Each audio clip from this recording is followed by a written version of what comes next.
not fit in the snake, and the snake knows that very well. He knows it's impossible to eat Caden, so that's why he wouldn't bite. Now, another reason why a snake would ever bite is in case they are scared, they feel threatened. Now, these snakes are nice snakes because they are used to all of this. They work every day, they live with Reuben, so they're surrounded by people all the time, being held and touched and squeezed and stuff by different people every single day. So these snakes are used to it. So as long as you're nice to the snake will be nice to you. So that's why he's not biting, because he does not feel threatened. Now I've got one more question, and I'm going to ask you this question. Now, you've been looking at him for a while, and he keeps sticking his little tongue in and out, yeah? Do you know why he does that?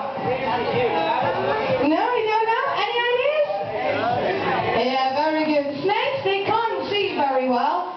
See? They're not waving back at me. Can't see that. And does he have ears?